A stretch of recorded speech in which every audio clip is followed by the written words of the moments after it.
नमस्कार। BA part second समाजशास्त्र first paper सामाजिक अनुसंधान के अंतर्गत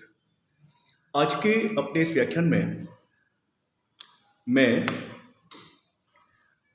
उन कारणों पर प्रकाश डालूंगा जिनकी वजह से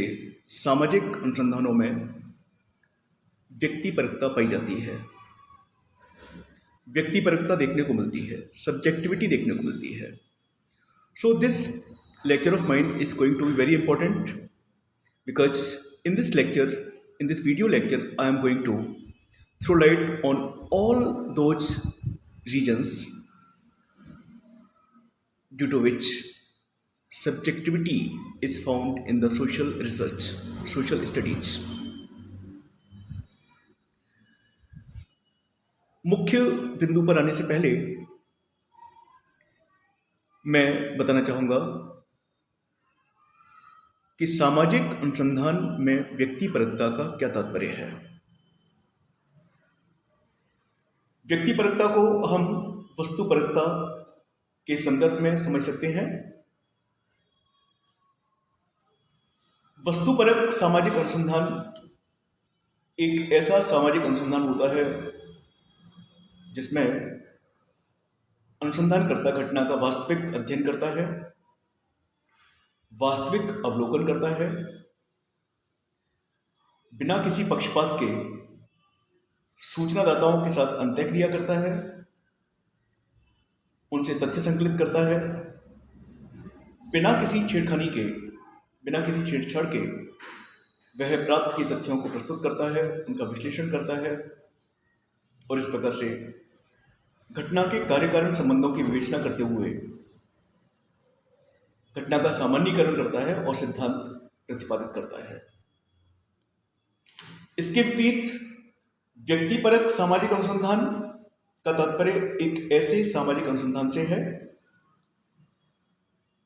जिसमें अनुसंधानकर्ता स्वयं को केंद्र में रखता है, स्वयं को अपने समाज को, अपनी संस्कृति को, अपनी पृष्ठभूमि को,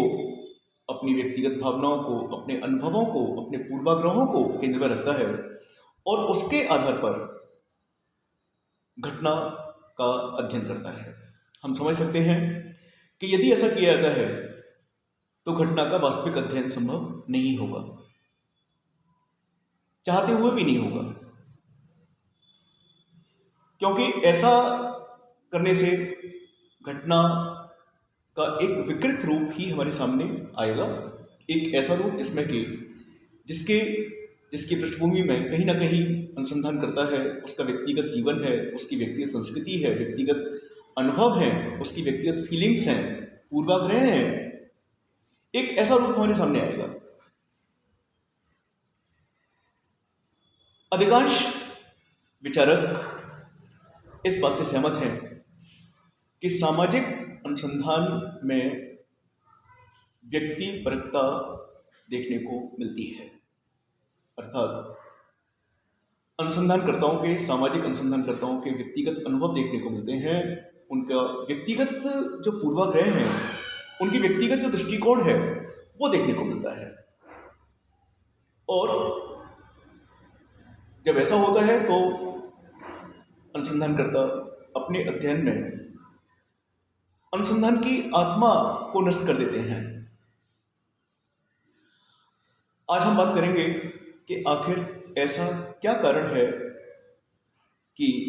सामाजिक अनुसंधान में व्यक्तिपरकता पाई जाती है। समय की सीमा को ध्यान में रखते हुए मैं संक्षेप में इस पर चर्चा करना पसंद करूंगा। हम ये जानते हैं कि सामाजिक अनुसंधान करता समाज में ही पैदा होता है, समाज में पलता है, बड़ा होता है, समाज के लोगों के साथ समय समय पर वह विभिन्न प्रकार की अंतःक्रिया करता है, उनसे संपर्क करता है और विभिन्न प्रकार के अनुभव समाज में प्राप्त करता है। वह समाज में प्रतिष्ठा प्राप्त करना चाहता है, वह अपने दोषों को छिपाना चाहता है। इसके साथ साथ जो लोग उसके संपर्क में हैं उनके दोषों को भी वह छिपाना चाहता है, उनके दोषों को भी उस लोगों के सामने नहीं लेके आता। उसकी एक व्यक्तिगत सोच होती है, व्यक्तिगत दृष्टिकोण होता है, अपनी स्वयं की पसंद होती है, उसके स्वयं के सांस्कृतिक मूल्य होते हैं, सामाजिक मूल्य होते हैं, नैतिक मूल्य होते हैं, और वह उनके साथ किसी प्रकार का कोई समझौता करना नहीं चाहता। वह किसी विशेष धर्म के लोगों को पसंद करता है, वह किसी विशेष जाति के लोगों को पसंद करता है, वह किसी विशेष लाइफस्टाइल वाले लोगों को पसंद करता है। ये उसका एक व्यक्तिगत जीवन की झलक होती है। जब ऐसा अनुसंधान करता, जब ऐसा व्यक्ति जो समाज के प्रभाव में है, लोगों के प्रभाव में है, सामाजिक सांस्कृतिक नैतिक मूल्यों के प्रभाव में है, धार्मिक मूल्यों के प्रभाव में है, अनुसंधान के क्षेत्र में प्रवेश करता है, और जब वो किसी सामाजिक घटना का अध्ययन करता है तो दिखाया जाता है कि वह घटना का वास्तविक अध्ययन करने में असमर्थ रहता है। ऐसा इसलिए क्योंकि उसकी संस्कृति उसे विशेष प्रकार के लोगों से प्रेम करना सिखाती है और कुछ अन्य विशेष प्रकार के लोगों से उसे नफरत करना सिखाती है। उसके धार्मिक मूल्य उस पर दाव बनाते हैं कि वो किसी विशेष धर्म के लोगों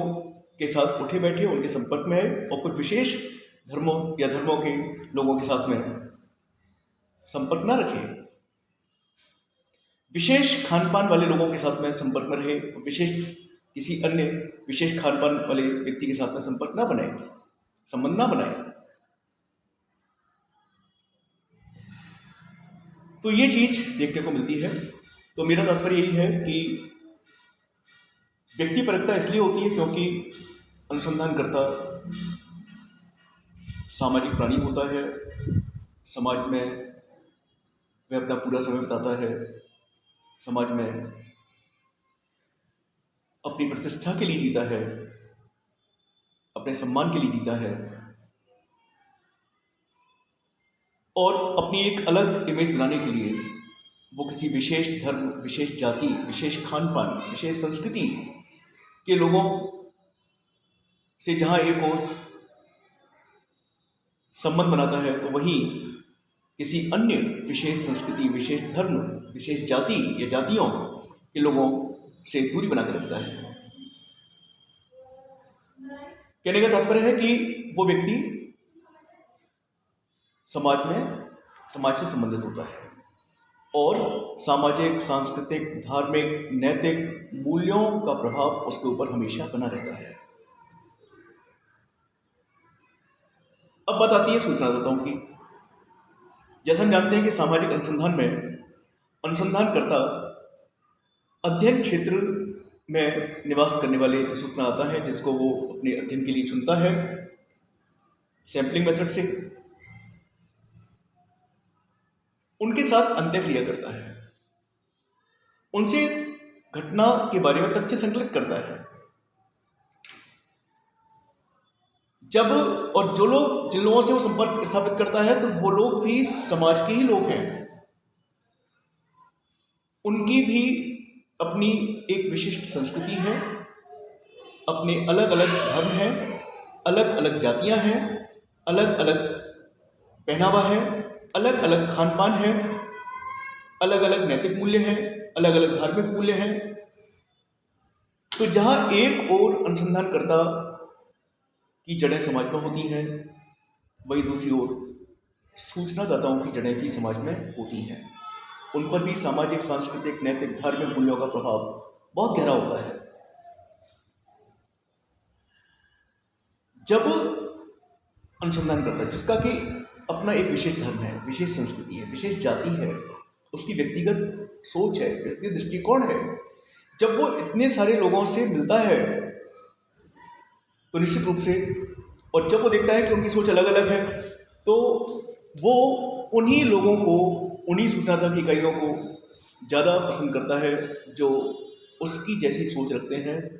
या जिनकी संस्कृति और अनुसंधानकर्ता की संस्कृति समान है, जिनका खान पान अनुसंधानकर्ता के खान पान से मैच करता है, जिनके धार्मिक मूल्य, सांस्कृतिक मूल्य, नैतिक मूल्य अनुसंधानकर्ता के मूल्यों से मैच करते हैं, उनको वो लाइक करता है और उनकी बात पर विश्वास करता है, उनको विशेष महत्व देता है। और इसके विपरीत वे सूचनाता जो विभिन्न धर्म के हैं या धर्मों के हैं, जो अन्य जातियों के हैं, जिनका खान पान, जिनका पहनावा, जिनकी भाषा, बोली अलग होती है, उन लोगों का अध्ययन तो करता है, लेकिन वह उन लोगों को उतना अधिक महत्व नहीं देता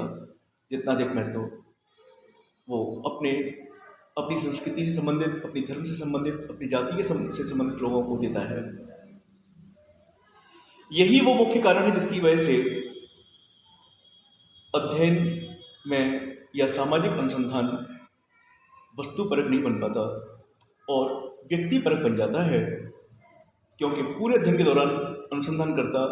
स्वयं को केंद्र में रखकर के ही अध्ययन करता है। स्वयं को से तात्पर्य है अपने समाज को, अपने समुदाय को, अपनी संस्कृति को, अपने विभिन्न प्रकार के मूल्यों को, इनको केंद्र में रखकर वो अध्ययन करता है और इस प्रकार से वो अनुसंधान की आत्मा को ग्रैस्प करने में, अनुसंधान के वास्तविक उद्देश्य को प्राप्त करने में वो सफल नहीं हो पाता। तो इसका मुख्य कारण यही है कि समाज में जिसमें वो पैदा होता है, जिसमें बड़ा होता है, उस समाज का प्रभाव उसके ऊपर आजीवन रहता है और इस प्रकार से व्यक्तिपरकता से वो मुक्त नहीं हो पाता। उसकी व्यक्तिगत भावनाएं, व्यक्तिगत अनुभव, ये सब चीज़ें कहीं ना कहीं आ ही जाते हैं।